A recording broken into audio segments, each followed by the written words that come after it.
Maria.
Silakan duduk kembali. Sambutan Ketua PSMTI Pekalongan dalam hal ini akan kepada yang kami hormati Bapak Soleh Dahlan BSc, kami persilakan. Bapak Ibu sekalian, saya ucapkan juga terima kasih kepada seluruh panitia yang telah bekerja keras untuk terselenggaranya acara hari ini. Juga kepada para sponsor utama kita, ada beberapa sponsor yaitu dari Bank Mandiri, selamat malam. Yang kedua dari Bank BRI, juga saya ucapkan selamat malam. Yang ketiga dari Bank Sinarmas, saya ucapkan selamat malam. Kepada Bank BCA juga saya ucapkan selamat malam. Kepada Bank Mayapada saya ucapkan juga selamat malam. Yang hadir juga di sini. Dan kepada Bank OCBC juga saya ucapkan selamat malam. Semuanya menjadi sponsor yang menjadi sehingga acara ini bisa berhasil dengan meriah dan sangat gembira seperti malam hari ini. Bapak Ibu sekalian, banyak sekali masyarakat Pekalongan yang menanyakan waktu saya dengan Pak Wawan memutuskan untuk mengundang Bapak Taufik Basuki sebagai pembicara di dalam acara PSMTI. Banyak yang menanyakan apa sih peranannya Pak Taufik Basuki kok sampai diundang di PSMTI. Ini perlu saya jelaskan dengan sedikit saja bahwa saya adalah orang yang sangat mengidolakan Pak Taufik Basuki. Karena apa? Pak Taufik Basuki adalah seorang Muslim sejati,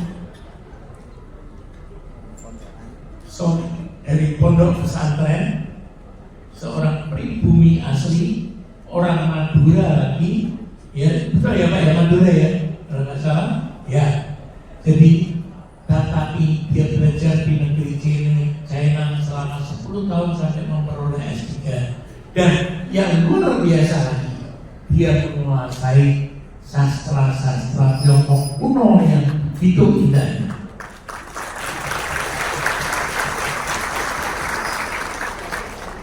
Pak Novi bilang terus terang, saya sebagai orang keturunan Tionghoa Malu, saya bilang terus terang, dan kami tidak mengandalkan apa-apa, ya. Dan yang lebih luar biasa lagi, dia bukan keturunan Tionghoa, tetapi dia begitu mengidolakan Tionghoa, mengidolakan Tiongkok, mengidolakan China yang luar biasa sampai semuanya merasa kagum. Sedangkan saya sebab apa?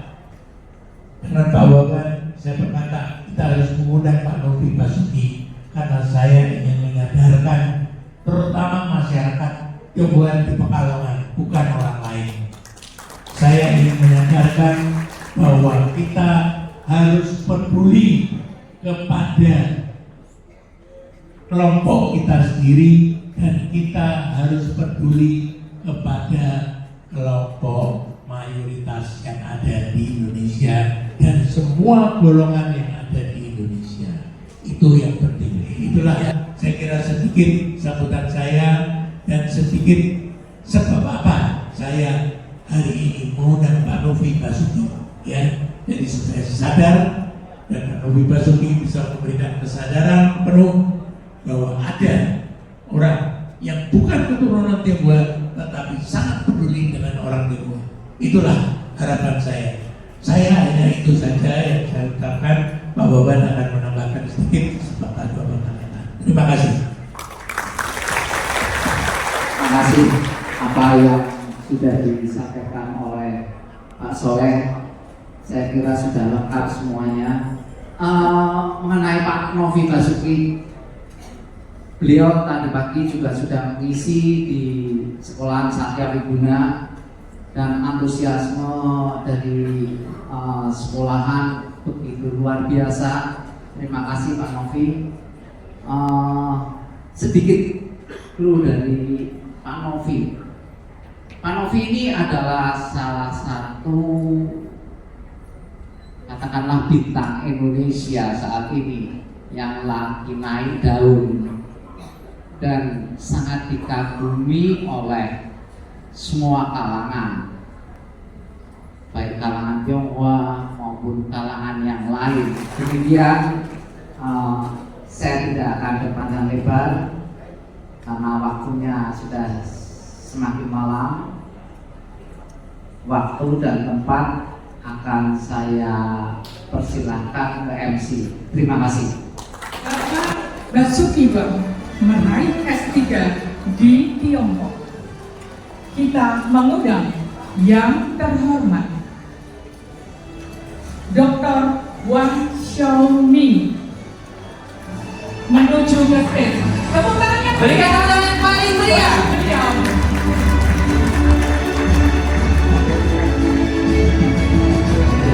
Selamat sampai di Kota Pekalongan. Selamat malam Bapak Novi Basuki. Kenapa? Dia situ aja ya.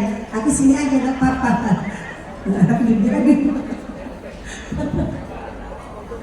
Monggo Bapak boleh mulai. Apa yang harus saya sampaikan? Ya. Kami semua menantikan apa yang menjadi pengalaman di Tiongkok. 尊敬的印华百家姓协会北卡龙安主席索雷达汉先生。Saya harus pakai bahasa Indonesia atau pakai bahasa Mandarin? Yang saya hormati Ketua PSMTI Kota Pekalongan Bapak Soleh Dalan. Yang saya hormati selanjutnya akan menjadi Ketua PSMTI Kota Pekalongan juga Pak Wawan. 以及尊敬的各位嘉宾、女生们、先生们，大家晚上好。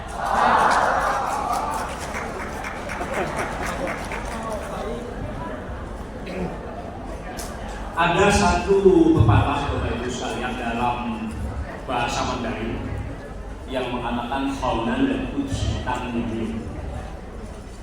yang artinya itu adalah laki-laki sejati itu tidak akan pernah mengungkit-ungkit kesuksesan masa lalu.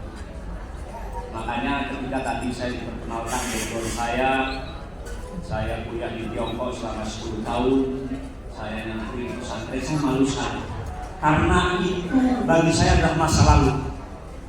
Fokus kita mestinya adalah hari ini.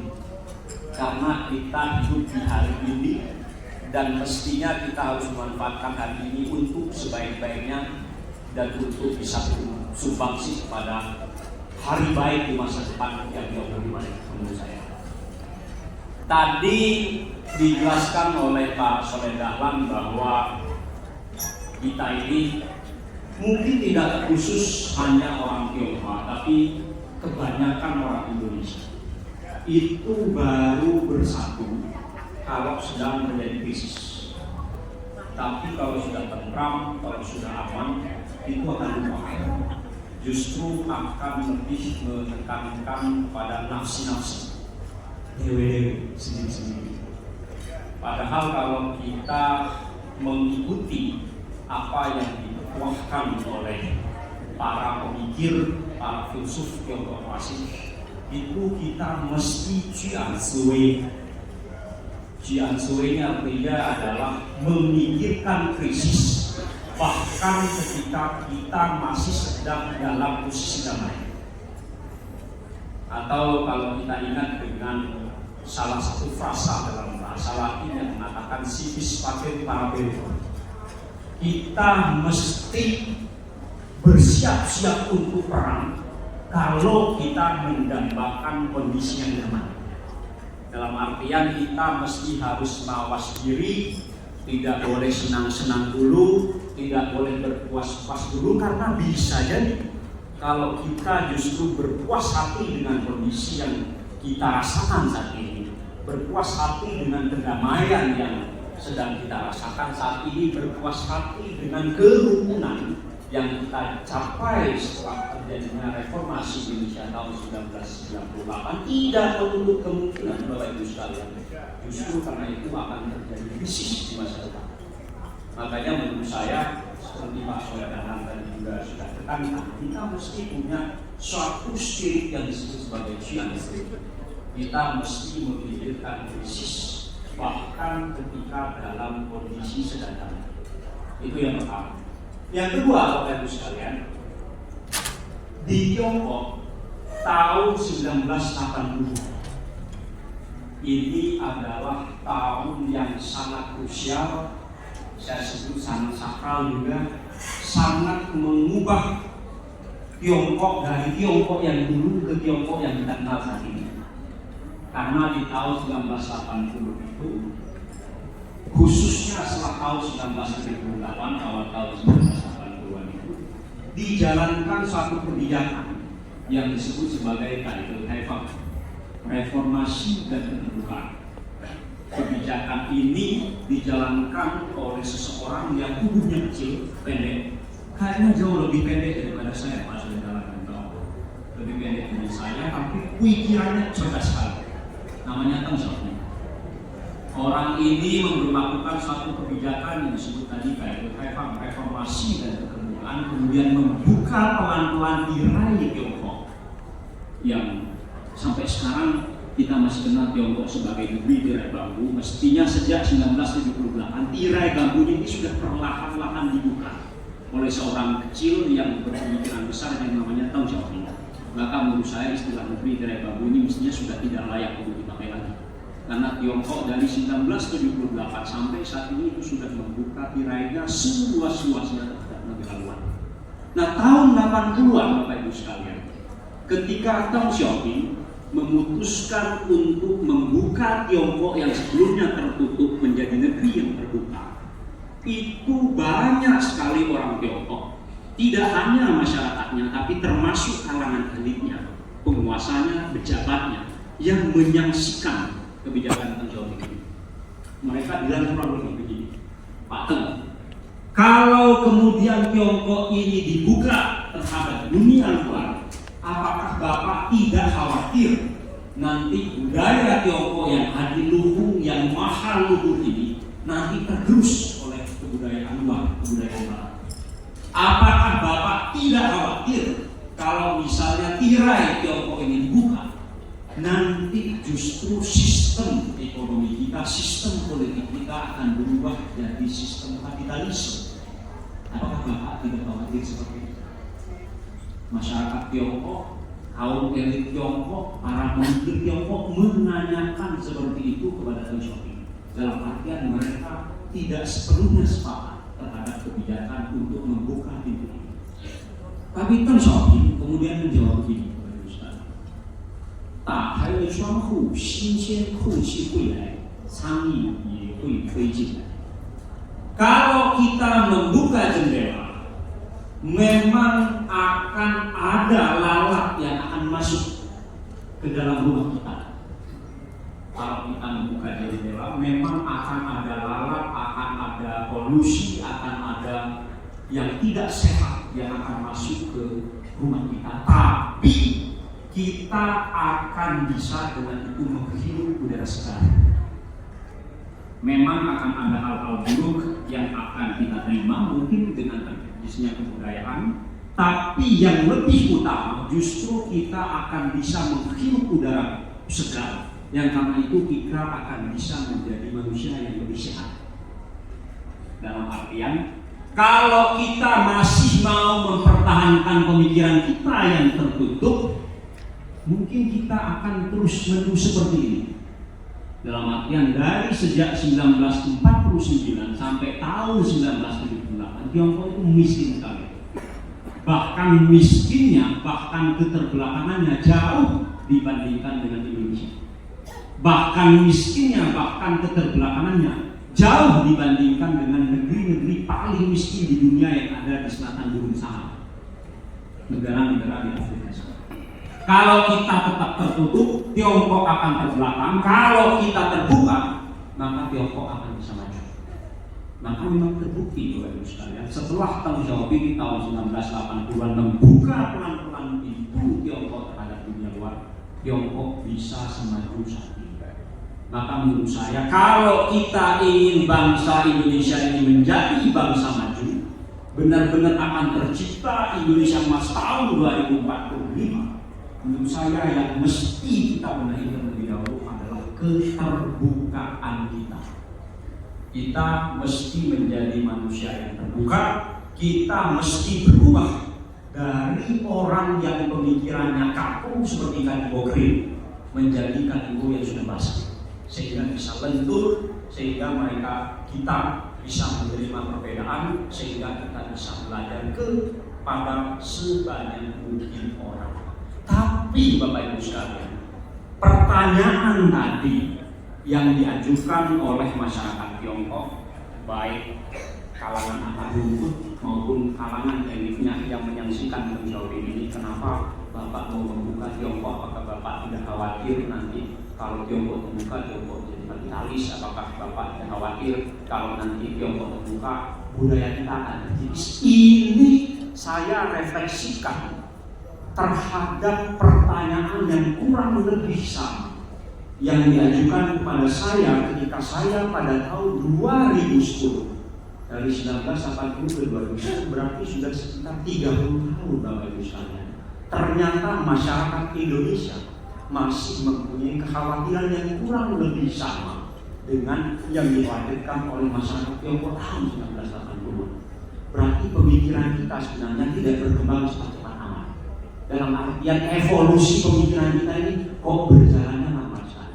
Pertanyaan yang diajukan kepada saya, terutama kepada kedua orang tua saya, Bapak Ibu sekalian, ketika 2010 saya mendapat rezeki ke Tiongkok itu begini: apakah kalian tidak takut kalau anak tunggal kalian, saya anak tunggal Bu, saya sering bilang saya lahir di lantai 8 bukan karena saya punya apartemen di lantai 8, tapi karena saya lahir dan besar di pegunungan, di suatu kampung yang sepertinya masih sedikit orang yang tahu akan keberadaan kampung ini. Bukan hanya namanya, keberadaannya pun masih sedikit orang yang tahu, yaitu Kampung Taman Sari di Kecamatan Sumber Malang, yang tingginya itu kurang lebih berada di sekitar 1.200 meter di atas permukaan laut.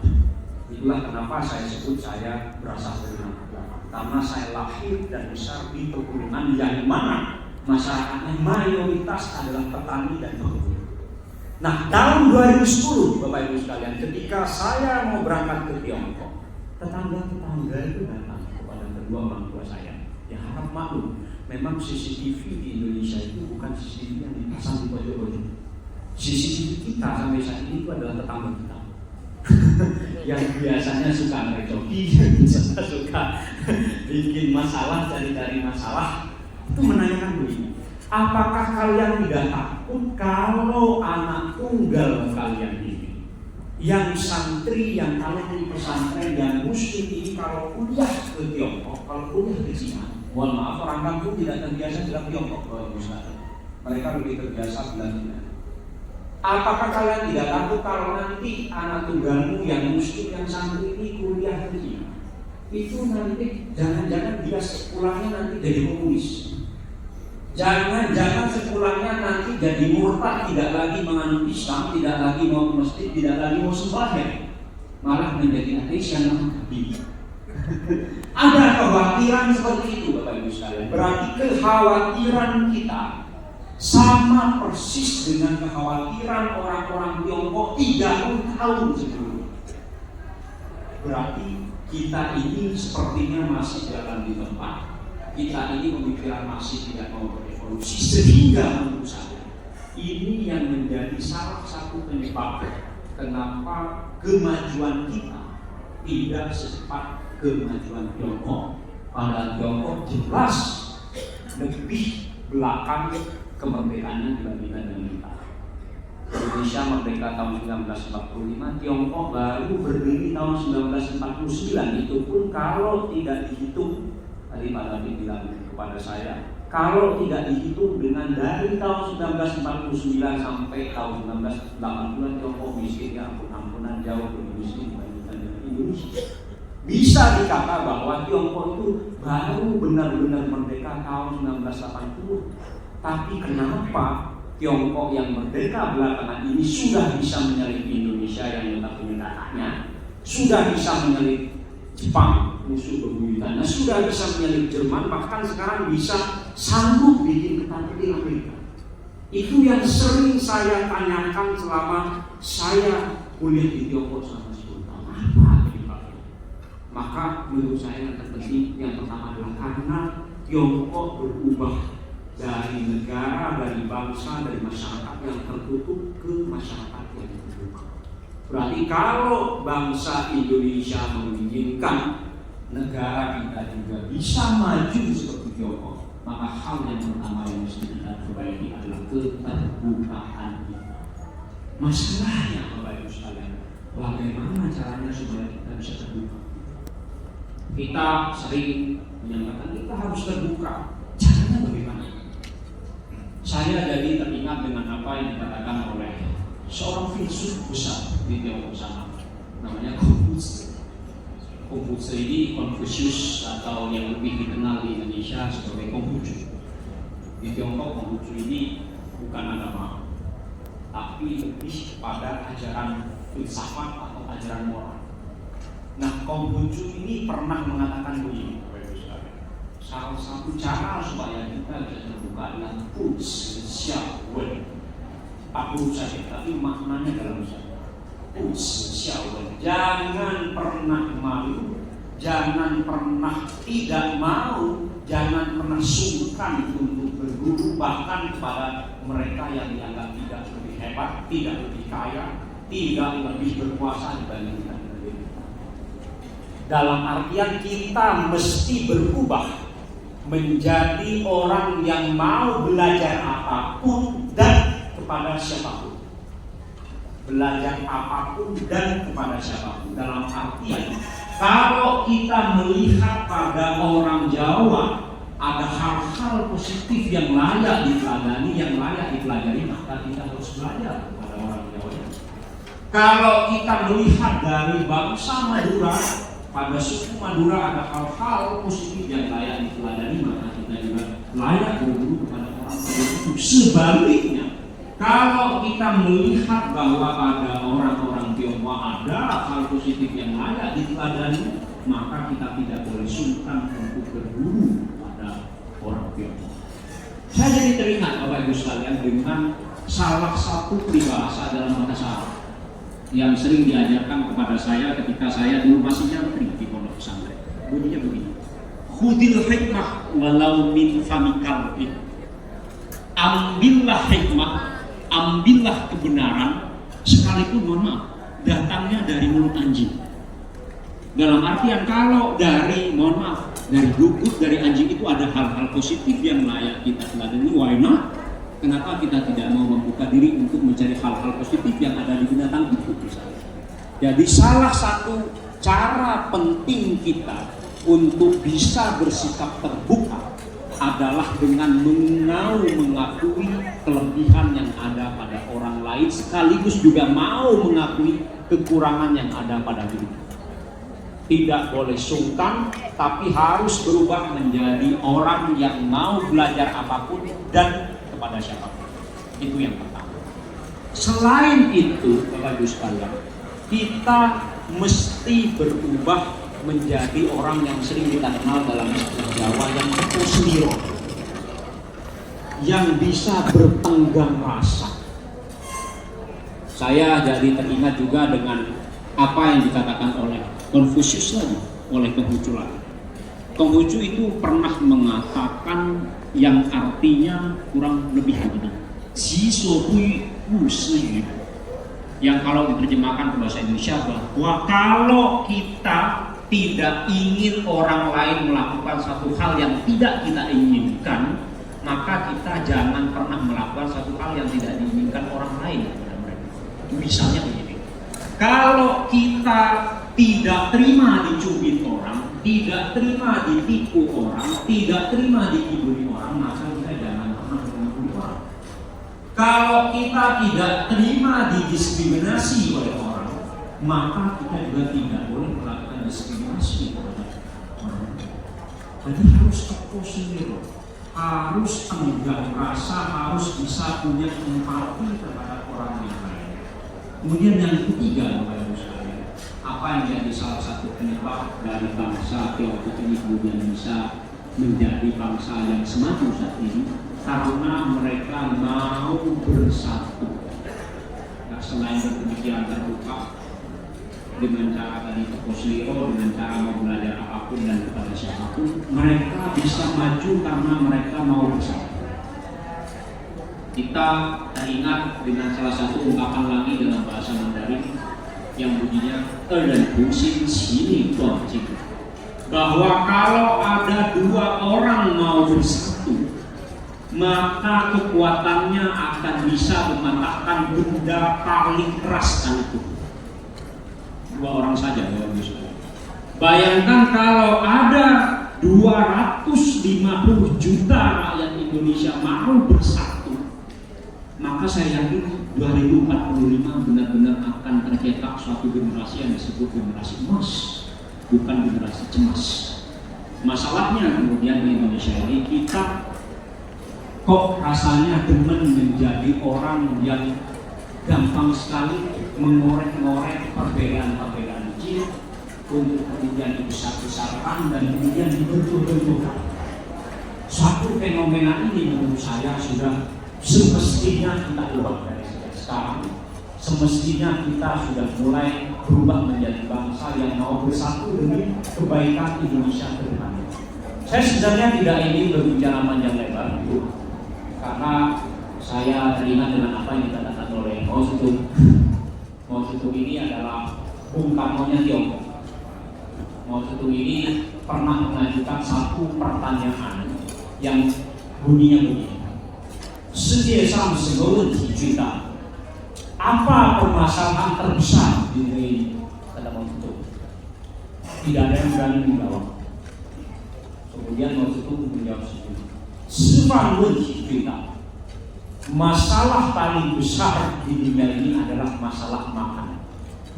Makanya saya tidak ingin membahas yang terlalu berat-berat ketika Bapak Ibu sekalian sedang menyelesaikan permasalahan paling besar di dunia ini, yaitu masalah makan.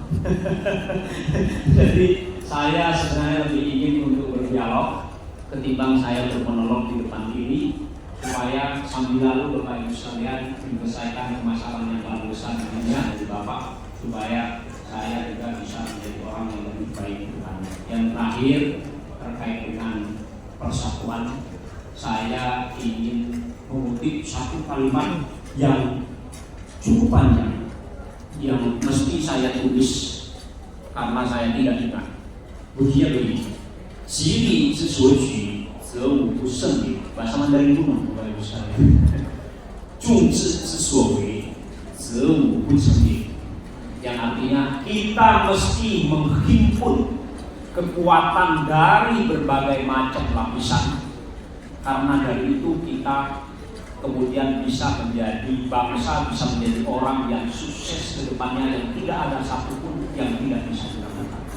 Kita harus menjadi bangsa yang mau menghimpun kebenaran, yang mau menghimpun kecerdasan dari berbagai macam lapisan, maka kedepannya tidak akan ada satu hal pun yang tidak bisa dilakukan. Maka kuncinya selain keterbukaan adalah persatuan, karena kita adalah bangsa yang mengandung suatu asas, yang mengandung suatu falsafah yang disebut sebagai Bhinneka Tunggal Ika, berbeda-beda tapi tetap satu jua. Dan dalam kebudayaan Tionghoa, dalam suatu kitab yang sangat kuno, yang konon adalah kitab paling sulit dipahami di dunia dalam kitab suci, ada satu kalimat yang sangat saya senangi, bunyinya begini: bahwa di bawah langit ini sebenarnya punya tujuan yang sama, hanya saja cara yang ditempuh untuk menuju juga itu yang berbeda. Kita punya satu cita-cita, tapi terdiri dari berbagai macam pemikiran untuk bisa mencapai cita-cita. Dalam artian bahwa dalam bangsa Indonesia, dalam bangsa Tionghoa itu banyak sekali hal yang layak kita teladani, banyak sekali hal yang kurang lebih sama ajarannya, dan karena itu kita mesti berubah menjadi bangsa yang terbuka, mesti berubah dari bangsa yang bersatu, yang tidak demen mencari perbedaan-perbedaan kecil untuk dibesar-besarkan dan kemudian dibentuk-bentukkan demi Indonesia Emas tahun 2045, demi Indonesia yang lebih maju, demi Indonesia yang tidak ada krisis dalam bentuk apapun ke depannya, demi bangsa Indonesia yang tidak lagi gampang diprovokasi, yang tidak lagi gampang dibentuk-bentukkan karena perbedaan-perbedaan kecil, karena kita sebenarnya adalah satu, hanya saja pemikiran dan jalan menuju yang berbeda-beda saja. Itu saja Bapak Ibu sekalian, saya lebih ingin untuk mendengar pendapat Bapak Ibu ketimbang saya hanya menolak kebutuhan di sini. Makasih banyak. Sisi tajam, tanggung dan tajam, dan sekian tanggung dan tajam, semana sekian sisi. Wow, Luar biasa. luar biasa ya penjelasan dari tadi. Kalau orang cerdas itu memang di bahasa sudah benar-benar wow banget ya. Oke, untuk selanjutnya Sesi pertanyaan sesi kita pertanyaan. berikan untuk Berikan yang sebelah audiens. kiri satu dan di sebelah kanan satu. Monggo, Dipersilakan untuk tamu Bapak. hadirin semua yang ada di sini kepada Bapak Wawan. Mic-nya sebelah kiri siapa ya yang mau bertanya? Monggo. Dipersilakan yang mau bertanya ya. Apa yang ingin saya tanyakan Pak Novi, sebagai insan yang sudah Bapak pahami di mana ada dua negara yang sudah Bapak diami, yang satu memiliki kemajuan karena menegakkan aturan-aturan yang jelas, sementara yang satu negara Konoha masih jalan di tempat karena hukum yang kurang tegas dan jelas. Apa yang akan Bapak lakukan dengan kapasitas yang Bapak punya? Terima kasih. Saya mohon izin untuk berdiri saja supaya bisa lebih semangat. Saya Pak Wawan teringat dengan salah satu ucapan dari seorang filsuf pendiri Taoisme yang saya yakin Bapak Ibu sekalian jauh lebih paham dibandingkan dengan saya, namanya Lao Tzu. Di Tiongkok disebut sebagai Lao Tzu. Lao Tzu itu mengatakan Xian Li Zhi Shi Zu Xiang, bahwa perjalanan ribuan mil itu dimulai dari satu langkah kaki. Dalam artian upaya-upaya untuk tujuan yang besar itu mesti dimulai dari suatu upaya-upaya kecil.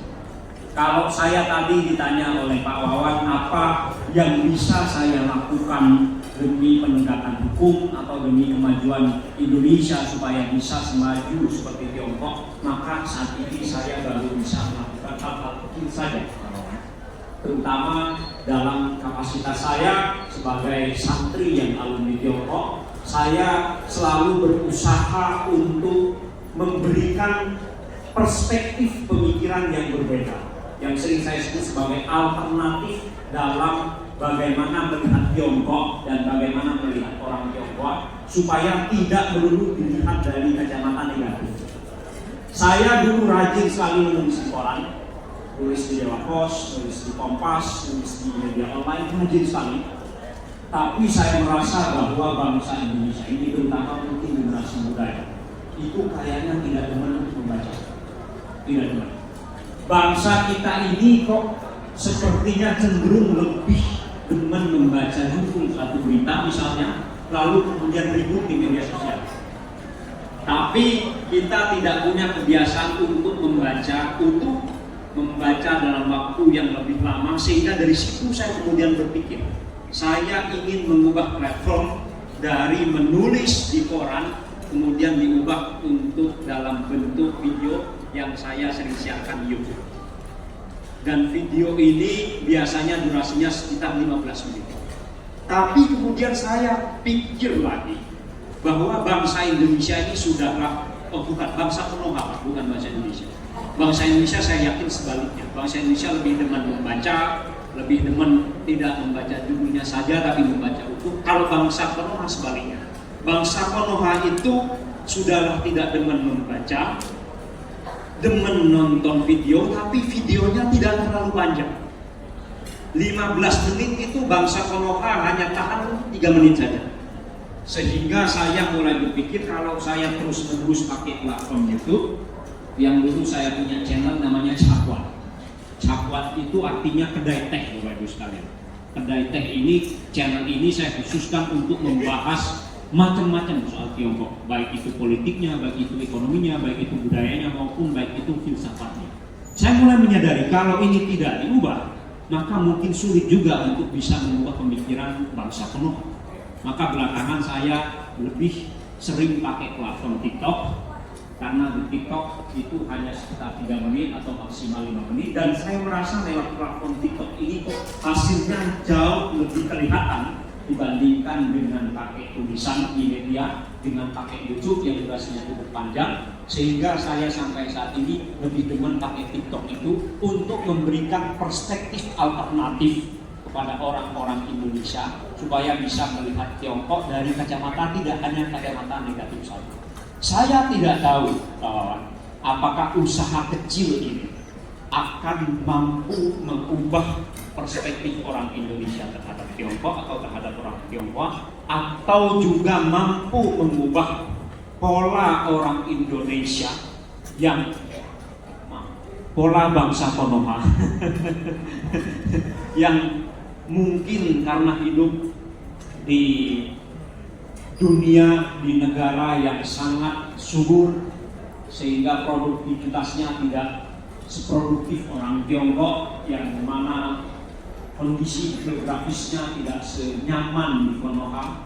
Saya juga tidak tahu apakah nanti ini akan juga menginspirasi bangsa Konoha untuk supaya lebih taat hukum seperti orang Tiongkok. Tapi saya yakin bangsa Konoha itu adalah bangsa yang taat hukum. Misalnya ketika orang Konoha pergi ke Singapura, itu mereka melepas kebiasaan yang sering dilakukan di Konoha, misalnya rokok sembarangan atau meludah sembarangan, menjadi orang yang benar-benar taat hukum. Tapi ketika pulang ke negerinya di Konoha, mereka akan berubah lagi. Saya tidak tahu. Berarti mungkin perlu ada usaha, tidak hanya usaha kecil dari orang kecil seperti saya, juga perlu ada usaha dari orang atas, orang pemimpin misalnya yang punya kewenangan untuk menentukan kebijakan, supaya mereka bisa menentukan kebijakan yang mengikat, yang memberikan tekanan kepada orang-orang Konoha supaya mereka bisa tertib hukum dan supaya mereka taat hukum, dan kemudian mereka bisa bersama-sama memajukan Indonesia ke depannya, Konoha ke depannya. Saya selalu tersebut Indonesia kayaknya mirip kondisinya Bapak Ibu sekalian. Cuma saya bersyukur kita hidup di bangsa Indonesia yang masih saya yakin kebalikan daripada bangsa Konoha. Memang ada kemiripan yang begitu. Saya tidak tahu bahwa apakah usaha kecil saya ini berhasil mengubah pemikiran orang-orang Konoha, tapi menurut saya di samping ada langkah kecil dari orang kecil, mesti ada usaha dari pemerintah Konoha untuk bisa memberikan contoh menjadi pemimpin yang taat hukum. Karena di Tiongkok itu ada satu ungkapan yang mengatakan sang mian bu zhen xia lian wai atau sang yang bu zhen xia lian wai. Kalau yang di atas ini tidak lurus, maka yang di bawah itu akan ikutan bengkok. Berarti rakyat Konoha itu mesti terlebih dahulu diberikan contoh, diberikan suri tauladan dari pemimpinnya untuk berubah dari pemimpin yang biasa tidak taat hukum menjadi pemimpin yang taat hukum, sehingga rakyat Konoha juga bisa mencontoh pemimpinnya menjadi rakyat yang lebih taat hukum ke depannya. Selain usaha kecil, mesti ada usaha yang betul-betul dari pemerintah untuk bisa memberikan contoh kepada rakyat. Baik, terima kasih. Oke, jawaban yang sungguh detail dan benar-benar memuaskan ya. Mungkin yang sebelah kiri. yang sebelah sana Ada Bapak? yang mau bertanya silakan berdiri. Ada atau Ibu? Kita beri kesempatan dengan beberapa orang ya. Pak Soeda, silakan Pak Soeda. Bapak Novi Basuki yang saya sangat hormati dan sangat saya kagumi. Saya butuh sedikit saran. Mengapa setiap kerusuhan yang ada di Indonesia selalu dibenturkan dengan orang Tionghoa? Pada suku di Indonesia cukup banyak. Ya, ini satu poin. Kedua, apa langkah orang Tionghoa ini yang harus kita kerjakan supaya hal-hal yang seperti itu tidak terjadi di negeri Konoha yang Bapak kagumi ini? Itulah harapan saya supaya masyarakat Tionghoa terutama itu sadar bahwa kita harus demikian supaya semuanya bisa berjalan dengan baik, karena kita sudah pengalaman dari tahun per tahun selalu masyarakat Tionghoa yang menjadi sasaran empuk dari kerusuhan. Dan juga pada kami pengusaha, memang ekonomi Indonesia dikatakan 80% dikuasai oleh orang Tionghoa. Itu memang benar, ya.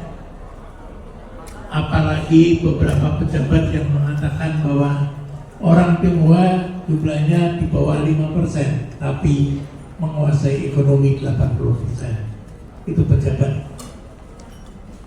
wakil presiden yang pernah mengatakan juga demikian. Dan itu rasanya menyulut ke suatu kebencian antara masyarakat Indonesia dengan masyarakat Tionghoa. Nah, kami tidak berharap hal-hal yang jelek itu terjadi. Langkah apa yang harus kami kerjakan sebagai suku orang Tionghoa yang kira-kira bisa lebih baik? Itulah harapan kami.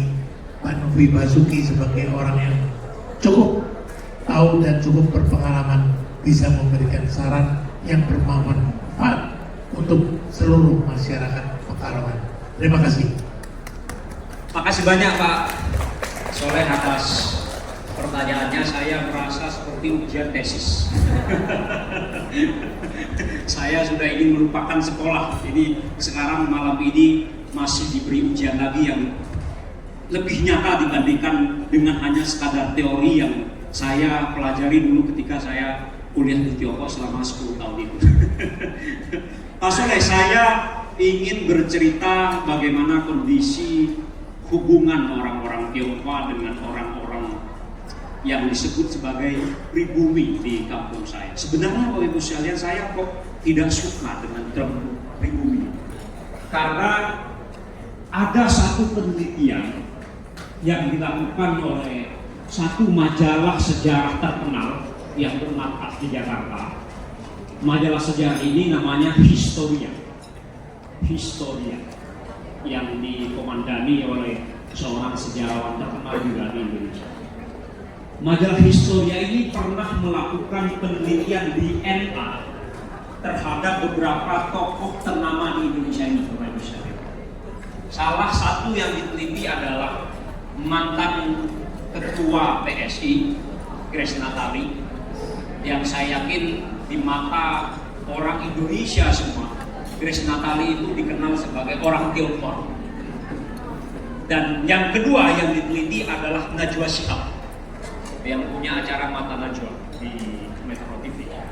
Najwa Shihab di mata orang Indonesia otomatis diasosiasikan sebagai orang Arab, keturunan Arab. Tapi ternyata setelah dites DNA-nya, Grace Natali ini punya DNA dari Afghanistan, Bapak-Ibu sekalian. Ya, bukan hanya DNA Tionghoa, ternyata juga ada DNA dari Afghanistan. Dan Najwa Shihab yang di mata kita adalah orang Arab, ternyata lebih banyak memiliki gen Asia Selatan dibandingkan dengan Timur Tengah. Berarti menurut saya tidak ada yang bisa disebut pribumi atau tidak ada yang layak untuk mengaku diri sebagai orang Indonesia asli di Indonesia. Saya yakin kita semua ini adalah belas terang. Ada satu teori sejarah yang mengatakan bahwa nenek moyang kita itu sebenarnya berasal dari Minang, dari Tiongkok bagian selatan. Kalau ini benar, berarti saya juga termasuk salah satu orang Tionghoa. Atau ini yang sering orang bilang hitam tapi tapi China juga. Makanya saya bisa dengan bangga mengatakan kepada Bapak Ibu sekalian bahwa bahasa ibu anak saya, yang mana saya itu dikatakan sebagai orang Madura, itu bukan karena saya tidak nasionalis, justru bukan bahasa Indonesia, tapi bahasa Tionghoa. Karena saya menggunakan bahasa Mandarin untuk berkomunikasi dengan anak saya sejak kecil. Berarti sulit sekali untuk mengatakan dalam diri siapapun orang Indonesia ini sebagai orang pribumi atau orang Indonesia asli. Itu dulu yang saya ingin diskusikan dengan Bapak Ibu sekalian. Nah, hubungan orang-orang Tionghoa dengan orang yang disebut sebagai pribumi atau orang Indonesia asli ini terkhusus dalam skala kecil di kampung saya misalnya. Itu sebenarnya rukun-rukun tadi. Tapi kemudian saya merasakan bahwa kerukunan ini kalau tidak dipelihara dengan baik, ini akan berpotensi untuk dijadikan sebagai kartu atau sebagai alat oleh politikus yang punya tujuan politik untuk mendulang suara misalnya dengan cara memonopoli isu-isu sara. Misalnya tahun 2012 sampai 2019 kemarin kita melihat kondisi Indonesia yang luar biasa mencekamnya. Isu sara, isu asing, isu ASEAN mencekam sekali di Indonesia ini. Saya tidak tahu di Pekalongan bagaimana, tapi di Indonesia secara keseluruhan mencekam sekali. Tapi bandingkan dengan kondisi Indonesia tahun 2024 dibandingkan 2014 sampai 2019, kok kayaknya isu sara ini sedikit lebih adem. Karena apa? Karena tahun 2014 sampai 2019 Bapak Ibu sekalian, ada politikus tertentu yang sepertinya sengaja menggunakan isu sara ini untuk mendulang suara dalam pemilu. Sementara tahun 2024 kayaknya isu sara ini sudah tidak laku atau mungkin sengaja diinginkan karena mungkin menganggap bahwa isu ini tidak bisa menghasilkan suara signifikan seperti tahun 2014 dan 2019. Berarti menurut saya isu sara atau isu hubungan antara yang disebut pribumi dan Tionghoa itu adalah isu yang diadakan oleh orang-orang yang punya kepentingan politik, oleh orang-orang yang punya kepentingan tertentu. Karena itu menurut saya seperti yang Pak Suleman tadi katakan bahwa kondisi kita yang damai saat ini mestinya tidak melenakan kita, tapi menjadikan kita lebih waspada. Jangan-jangan nanti di Konoha akan ada politikus, akan ada orang yang berkepentingan untuk menggoreng lagi isu ini sehingga pecah lagi isu-isu sara seperti yang terjadi seperti tahun 2014 dan tahun 2019. Pertanyaannya kemudian, apa saja yang mesti kita lakukan? Tentu kita semua paham bahwa ada pepatah dalam bahasa Indonesia bahwa kalau bertepuk sebelah tangan itu tidak akan pernah berbunyi. Jadi pajak teknis dalam pepatah. Kalau hanya satu tangan yang bertepuk tidak akan pernah berbunyi. Kalau orang Tionghoa sudah mau membuka diri untuk berbaur terhadap orang-orang yang disebut pribumi, tapi mungkin sebaliknya orang pribumi tidak mau menerima keterbukaan orang Tionghoa, maka menurut saya tidak akan pernah tuntas. Justru harus ada usaha bersama, baik dari orang Tionghoa maupun dari orang yang disebut pribumi ini untuk seperti tadi mengesampingkan perbedaan-perbedaan kecil dan lebih demen menjadi orang yang mencari persamaan-persamaan, bukan demen mencari perbedaan-perbedaan kecil untuk membesar-besarkan dan dibentuk-bentuk. Karena masyarakat Indonesia ini mayoritas menganut agama yang dianut oleh saya, agama ini, maka menurut saya kita layak untuk mencari apa saja kesamaan antara pemikiran orang Tionghoa mungkin dengan pemikiran agama yang mayoritas dianut oleh mayoritas orang Indonesia. Bangsa Tionghoa adalah bangsa yang menjunjung tinggi penghormatan kepada kedua orang tua. Misalnya, kita mengenal satu terminologi dalam filsafat Tiongkok yang disebut sebagai Xiao. Xiao itu berbakti kepada kedua orang tua. Maka dalam agama yang dianut oleh saya juga ada hal yang sama, juga ada ajaran yang sama yang disebut sebagai birrul walidain, taat berbakti kepada kedua orang tua. Saya ingat dengan salah satu ayat Al-Quran yang sering diajarkan kepada saya ketika saya masih nyantri di pesantren. Satu ayat yang bunyinya fala taqul lahuma uffin wa la tanharhuma wa qul lahuma qawlan karimah. Jangan pernah mengatakan kalau diperintah oleh orang tua, tapi kita mesti menjawab dengan kata-kata yang halus, dengan kata-kata yang menghormati kepada kedua orang tua. Berarti kalau bangsa Tiongkok juga mempunyai ajaran untuk hormat kepada kedua orang tua, kalau kemudian ajaran dari agama yang banyak dianut oleh orang Indonesia ini juga punya ajaran yang sama dengan ajaran orang Tiongkok, kenapa kita menjadi bangsa yang demen mencari perbedaan-perbedaan? Kok tidak demen mencari persamaan-persamaan ini? Kemudian kita bisa berkolaborasi, bisa bekerja sama, Bapak Ibu sekalian. Karena saya yakin sekarang ini bukan zamannya konfrontasi. Bukan. Zaman konfrontasi sudah lewat tahun 50-an dan 60-an. Sekarang ini adalah zamannya kolaborasi. Bukan zaman konfrontasi. Dan untuk bisa berkolaborasi, kita mesti berubah menjadi orang, menjadi bangsa yang demen mencari kesamaan-kesamaan ini. Bukan mencari-cari perbedaan-perbedaan. Itu yang pertama. Yang kedua, Bapak Ibu sekalian, saya sering mendengar, bisa disebut kritik, bisa juga disebut saran dari orang yang dikatakan sebagai pribumi ini, Pak Sofi. Katanya, ya orang Tionghoa itu memang sudah membuka diri terhadap kita.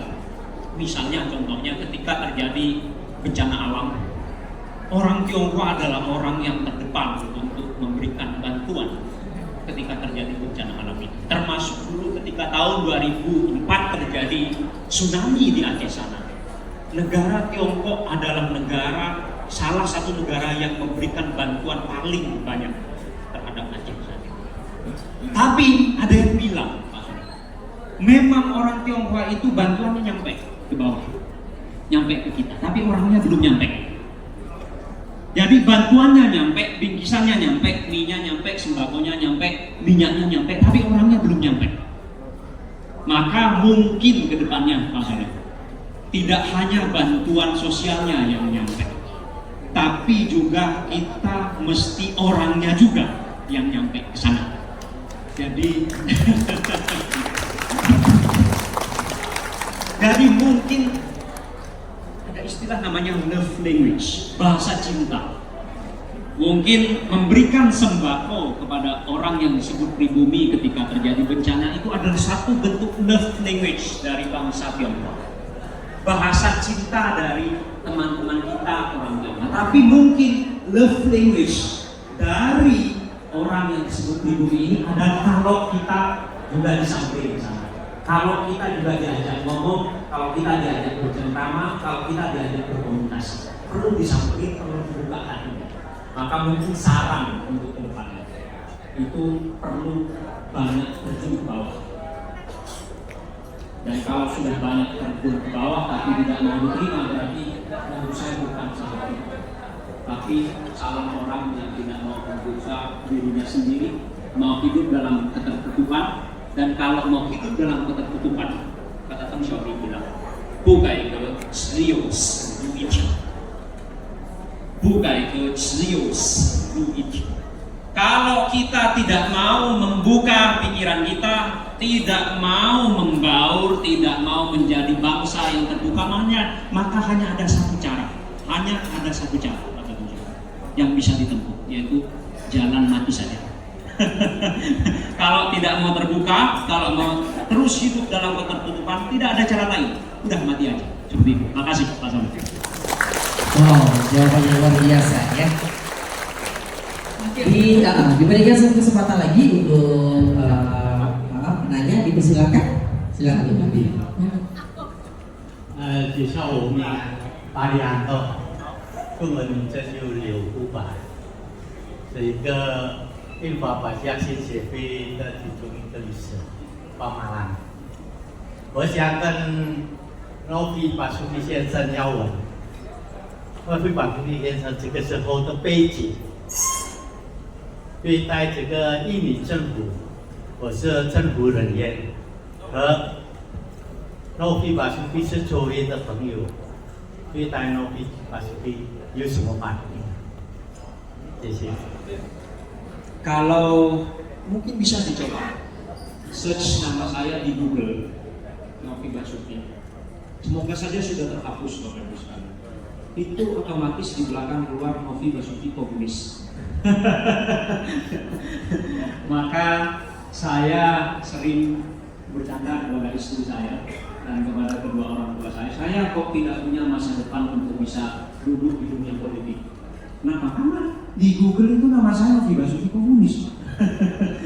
Jadi sudah sulit sekali untuk bisa masuk ke misalnya dunia politik atau dunia yang bisa diterima oleh lebih banyak orang-orang yang berkaitan dengan politik di Indonesia. Kalau orang-orang yang berkaitan dengan politik itu tidak mau mengubah pola pikirnya dari pola pikir, saya menyebutnya itu pola pikir perang dingin, diubah menjadi pola pikir yang terbuka seperti zaman reformasi. Saya sebut pola pikir perang dingin karena begini, saya sering melihat kecenderungan dari kalangan di Eropa itu melihat Tiongkok sebagai negara yang komunis. Yang namanya komunis itu sama dengan ateis. Padahal kalau mau dikaji secara mendalam, komunis itu belum tentu ateis. Ada seorang pahlawan di Tiongkok namanya Maji. Bisa di search karena saya pernah menulis biografinya di majalah sejarah. Namanya Maji. Maji ini adalah seorang, kalau di mata kita itu adalah anggota Partai Komunis. Tapi Maji ini adalah seorang Hui yang menganut Islam yang taat. Dia adalah Muslim tapi sekaligus anggota Partai Komunis. Berarti kita tidak bisa menyamakan bahwa yang namanya komunis sudah pasti ateis. Bahkan kalau Bapak Ibu sekalian nanti punya waktu untuk ke Beijing, silahkan cari makamnya Maji. Makamnya Maji ini terbuat dari granit, di mana di atas makamnya itu tertulis dengan aksara Arab yang saya ingat betul, aksaranya bunyinya begini: Dorih Maji Asyahid Yaqub Yahui. Yang artinya ini adalah makam Maji yang mati syahid dari kelompok Hui, dari bangsa Hui. Seorang Muslim tapi sekaligus ateis. Kalau dalam bahasa Arab, tapi sekaligus menjadi anggota Partai Komunis. Kalau dalam bahasa Arab itu disebut sebagai Muslim Suyui, Muslim yang sekaligus komunis. Berarti kita mesti bisa mengubah pola pikir kita bahwa yang namanya komunis sama dengan ateis, yang namanya komunis sama dengan tidak beradab. Karena saya melihat kecenderungan dari tidak sedikit kaum elit di Konoha itu menyebut Tiongkok itu komunis, yang namanya komunis ateis, yang namanya ateis sudah pasti tidak beradab. Belum tentu. Kita sering melihat di Konoha, Bapak Ibu sekalian, yang taat menjalankan perintah Tuhan pun justru juga tidak sedikit yang korupsi. Tidak sedikit justru Tiongkok yang komunis koruptor dihukum mati, Bapak Ibu sekalian. Berarti kita tidak bisa menyebut bahwa yang namanya ateis, yang namanya komunis itu adalah orang yang tidak beradab. Itu dulu yang mesti kita clearkan. Bahwa kalau pola pikir tidak sedikit orang di Konoha itu masih terhenti dalam pola pikir perang dingin, dalam artian masih melihat Tiongkok seperti Tiongkok tahun 65 atau Tiongkok yang sering dipropagandakan oleh suatu rezim yang melakukan kudeta merangkak sampai kemudian terjadi pembekuan hubungan diplomatik antara Tiongkok dengan Indonesia. Kalau masih terus menerus melihat Tiongkok seperti itu, maka menurut saya, bagi saya tidak punya satu kesempatan yang luas untuk bisa diterima oleh makin banyak kaum elit atau diterima oleh makin banyak kaum politisi di Konoha. Maka syaratnya menurut saya yang pertama adalah mesti mengubah pola pikir dari pola pikir lama, pola pikir tahun 65 ke Tiongkok yang sudah tiap hari terus mengalami perubahan. Kalau seperti itu, maka anggapan orang terhadap saya akan bisa berubah. Tapi saya cukup pesimistis itu akan bisa berubah dalam waktu yang singkat. Karena kita sudah terlanjur selama kurang lebih 32 tahun didoktrin bahwa yang namanya Tiongkok seperti itu, bahwa yang namanya orang Tiongkok seperti itu. Jadi sulit sekali untuk bisa mengubah pola pikir ini. Tapi kita tidak bisa berkecil hati, juga tidak layak untuk berkecil hati. Kita mesti melakukan usaha untuk terus mengubah pola pikir orang-orang punya suatu kebijakan di mana kurikulum pendidikannya itu mewajibkan anak didiknya dari sejak TK sampai perkuliahan diwajibkan untuk mengambil mata pelajaran bahasa Mandarin.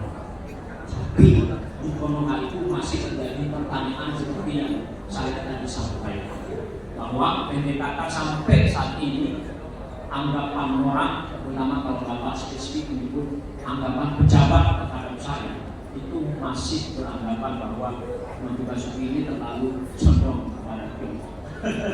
Tapi menurut saya, Bapak Ibu sekalian, kita cari negara manapun yang ada di dunia ini, negara manapun yang sekarang yang tidak bekerja sama dengan Tiongkok, saya jamin tidak akan menang. Saya pernah umroh, saya melihat di Saudi misalnya, kereta yang menyambungkan Saudi Mekah dengan Madinah, salah satu konsorsiumnya adalah konsorsium dari Tiongkok. Kita mungkin melihat di Turki juga tidak sedikit investasi dalam bentuk infrastruktur misalnya juga dibangun oleh Tiongkok. Bahkan yang aneh, Tiongkok bisa menjalin hubungan yang sangat baik dengan Afghanistan, yang mana Afghanistan kita tahu itu adalah rezim Taliban, yang juga tidak kalah unik, Bapak Ibu sekalian. Tiongkok bisa mendamaikan Sunni dan Syiah yang sudah ribuan tahun bentrok.